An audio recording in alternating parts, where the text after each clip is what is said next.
He was the sole reason why I did Saudagar, because I couldn't see any other way of how I could share screen space with this legend.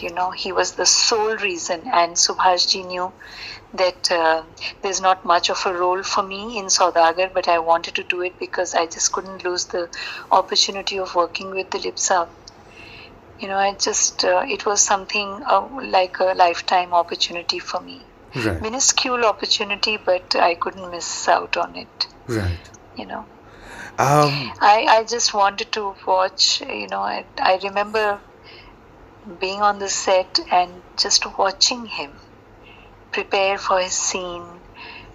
Working on his scene. It was quite amazing, an experience, because he was like a child working on a scene. He wasn't at all like we think that Dilip साहब को तो इतना confidence होगा कि उनको तो कोई rehearsal की ज़रूरत ही नहीं होती होगी, but he kept at it.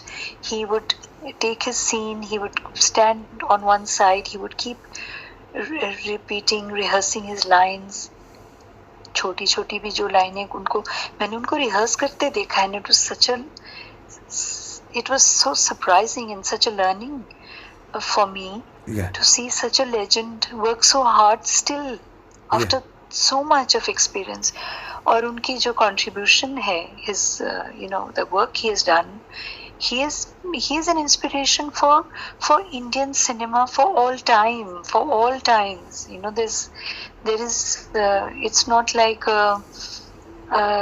he's really the backbone of Indian cinema. Right. He really is, because for generations to come, there's no one single creative person in Hindi film industry who will not be impacted by his life and his work. Right. Right. Yeah. I did also want to ask that when it did come down to sharing screen space with him, what was that experience like? Yes, I mean, I was completely in awe of him. I'd first met him in New York when I was a student. Okay. And he and Saira ji had come for a function there. I had met both of them there. I was just a chit of a girl, just running around with my little tape recorder, I had a radio show and I wanted to interview him. Right. So I was with my little tape recorder running around and trying to get to him and record his interview, which I did. And that was the first time I, saw him, spoke to him. He was completely always down to earth.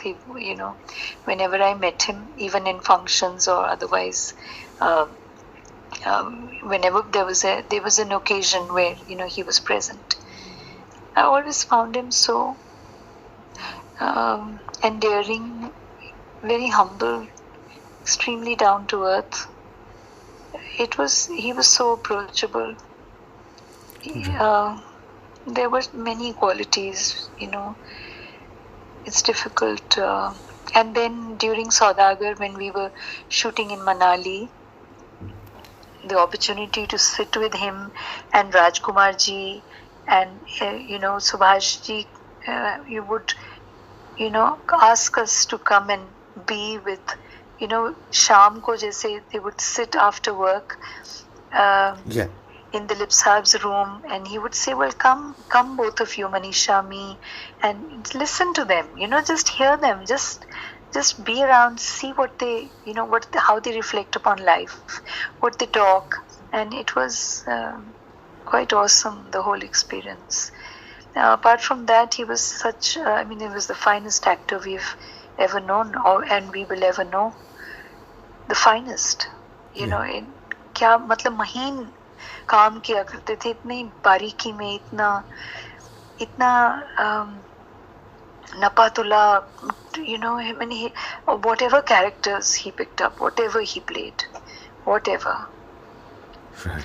And one was so bowled over by a film like Sagina Mahato. It was such a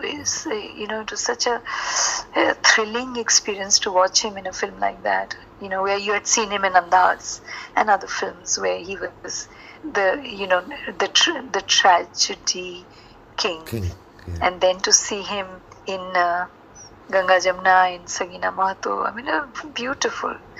What a graph. What a beautiful No, choreograph. as a matter of fact, you almost just answered my next question, which was that which are the kind of films of his that kind of matter to you, and why? Yeah, the earlier films with Nargis ji, the earlier films, all the earlier films with Nimi Nargis ji, Madhubala, even those films, and then later his very animated work which he did for Ganga Jamna. There was another film, I forget the name. Something with Sairaji also, where he was very, full of ebullience and, very, very, very sprightly performance. Wonderful. Right. As a nation, how do you think how do you think that he informed our consciousness, our subconscious?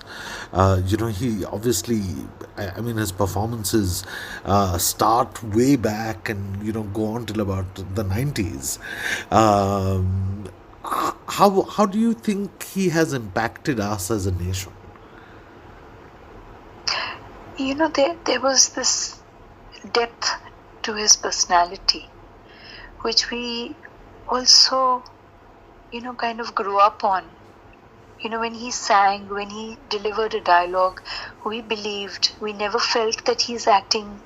There was a sincerity and a genuineness, which was so becoming, and it was completely believable. No performance seemed like a performance. It was like he always lived the character that he was playing, whatever he was putting. If he was Devdas, then that was the only Devdas we wanted to know. Yeah. And this and we grew up on those. I mean, I belong to the old school also. Where I felt, where I grew up on performances by Dilip Sahab, जहाँ पे लगे ही नहीं क्या आप acting कर रहे हैं. It was so believable, and that depth one always looked for that, one craved for that. That kind of, there was there are kinds and kinds of performers, and you can see the difference between a Dilip Kumar and the actors who are acting. There's a stark difference.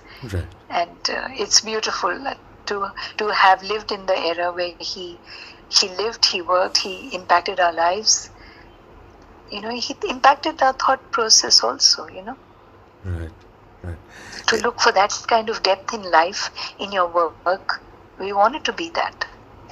I also want to ask you a question about celebrity. I mean, to a large degree, for those of us who haven't really, known much about, say, the Bollywood star system, etc. I don't want to talk about celebrity. Okay. No, let it be just about Dilip Sahab. Sure. Okay? No, absolutely, ma'am. Any other, kind of anecdotes that you have in mind that you could maybe share with us? I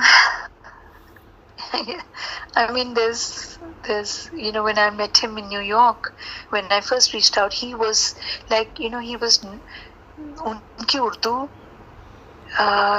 It was magical, the way he spoke.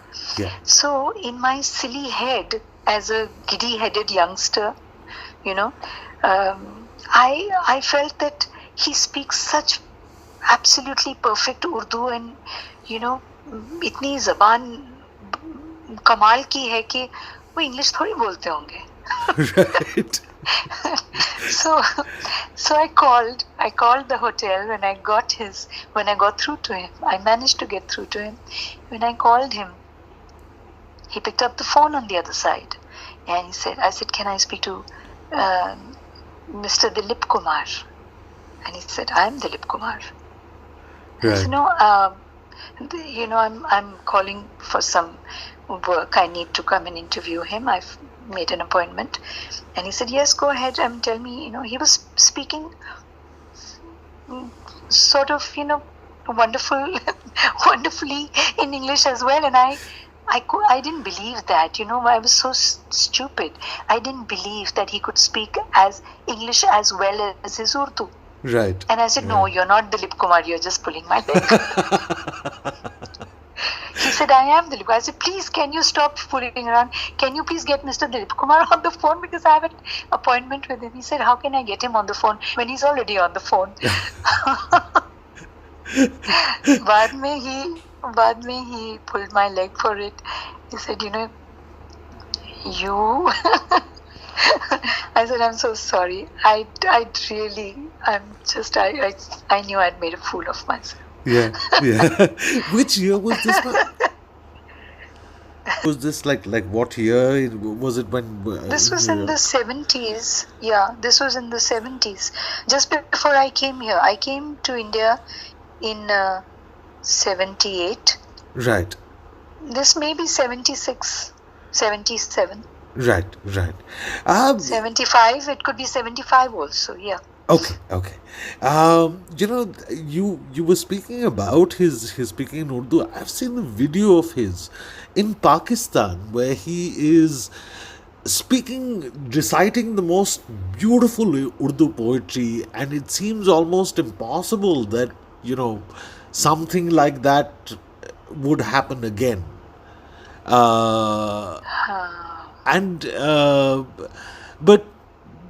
but there definitely does seem to be the idea of the secular, the idea of the friend, which comes across a lot when you see these kind of videos and hear these kinds of stories about Dilip Kumar Sahab.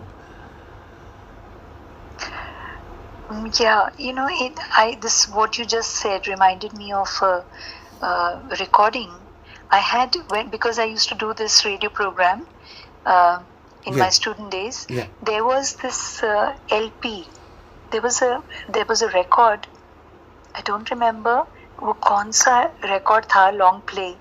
उसका introduction था. I think it was a Lata ji's songs.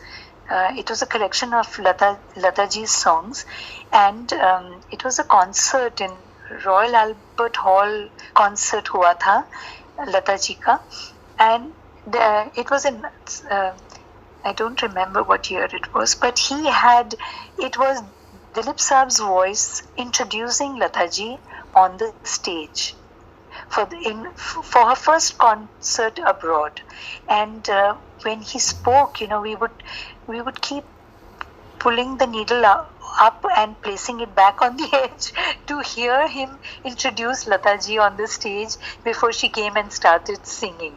We would lift the needle and bring the arm back on, the edge, and so that we could hear him again and again and again. It was just sheer magic. Right.